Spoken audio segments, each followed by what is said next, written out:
Eu não tenho dúvida de que a China vai crescer mais do que o Brasil, porque a gente está crescendo muito pouco, tem vários gargalos aqui, porque ele já está numa inércia também de crescimento há mais tempo. Mas a grande questão, sempre que a gente fala de China e naturalmente dessa ascensão, né, como potência dela, é a questão de uma outra potência já existente de maneira prévia, que são os Estados Unidos. E todos nós falamos aqui desde o começo do podcast, a China vai passar os Estados Unidos. É questão de tempo. Vocês acham realmente que isso vai acontecer? Olha, quando você olha apenas o tamanho da população chinesa, ultrapassar os Estados Unidos é fácil.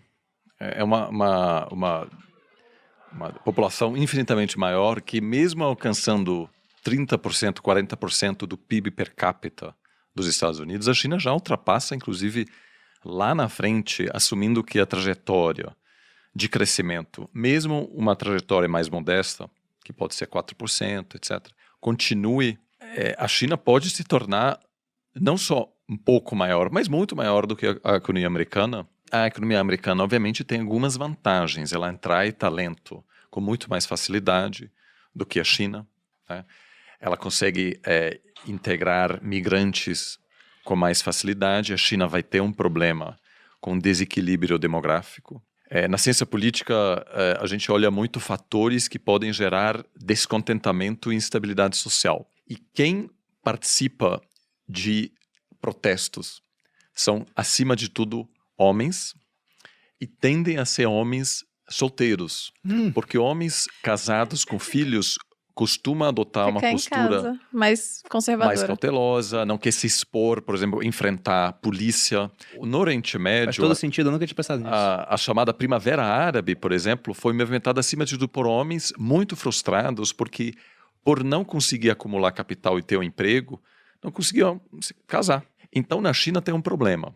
Tem um excesso de homens, e esses homens, de milhões de homens, e esses homens, matematicamente, não podem achar uma mulher para casar, porque a política do filho único produziu um desequilíbrio de gênero que produz esse excesso. A sociedade chinesa ainda não tem até hoje achado o equilíbrio para trazer pessoas de fora. Primeiro, a maioria dos migrantes também é homem. Também é homem. Então, nesse sentido, não adianta, né? Do 1 milhão de sírios que chegou na Alemanha há 5 anos atrás, 70%, 80% são homens. Então, essas pessoas geram um problema. Então, é preciso olhar essas questões. Agora, tudo isso está sendo, obviamente, monitorado pelo governo, que se preocupa com isso. E me parece que, ao longo prazo, seria estranho a gente continuar nesse cenário em que o Ocidente domina economicamente, porque é uma parte muito pequena da população global.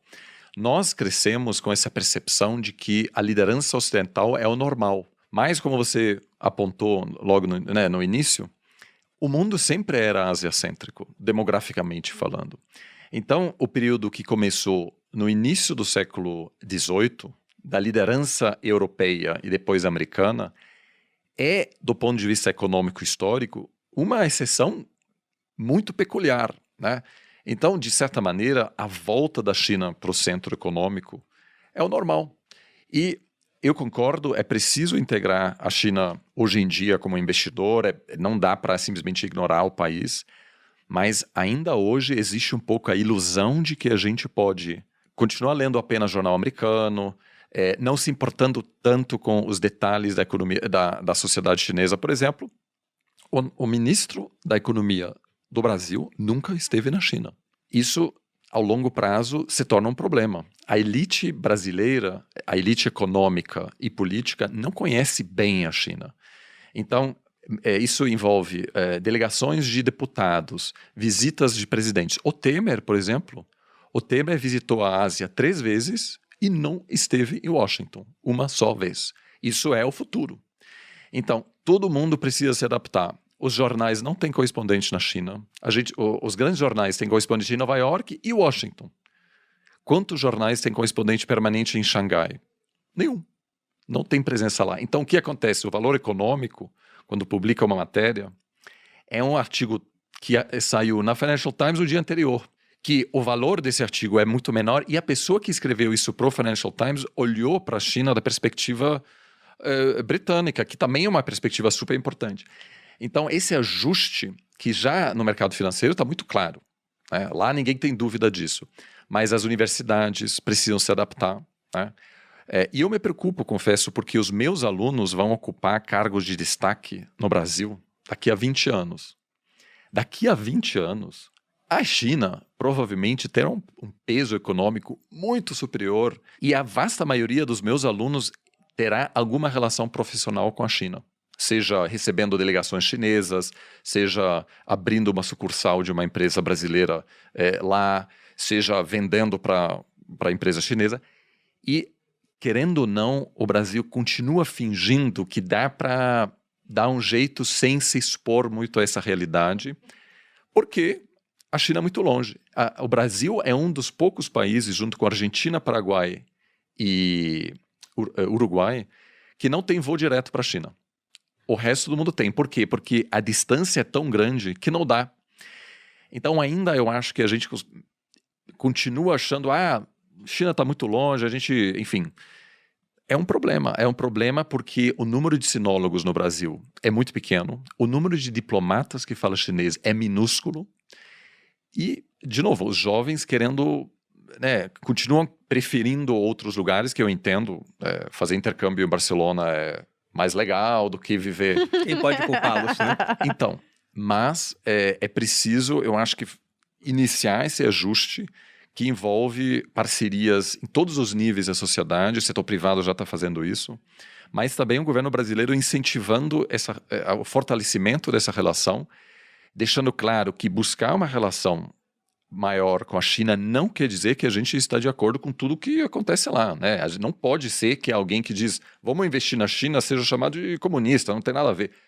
É uma realidade e a gente precisa se adequar a ela em vez de dizer, nossa, isso é ótimo ou isso é ruim, eu torço para os Estados Unidos, eu torço para a China.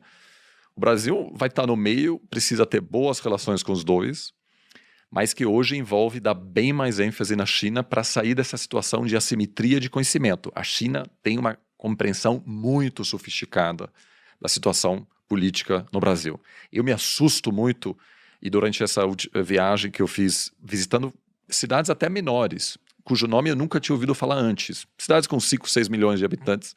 Alunos fazendo perguntas sobre o que acontece no Brasil que demonstram um conhecimento muito profundo. Que nem o brasileiro tem. Eu falei, quantos brasileiros têm a capacidade de entender dinâmicas em províncias chinesas, em antecipar muitas das coisas que a gente está discutindo aqui? Né? A crise da Evergrande não é uma grande surpresa para quem vem acompanhando a China. Né? O dono da Evergrande já teve que gastar 1 bilhão em 2018 para resgatar a empresa. Mesmo assim, muita gente aqui está assustada. Por quê? Porque a gente ainda se dá o luxo de acompanhar mais as notícias americanas. Olha o tempo de TV dedicada à eleição nos Estados Unidos, né? Na Globo News. É certo, é importante, é interessante, é fascinante, mas na China, que também é um país muito mais difícil de se cobrir, porque essas questões não acontecem livremente. Uhum. Então é uma outra maneira de cobrir, mas a gente precisa dar essa ênfase.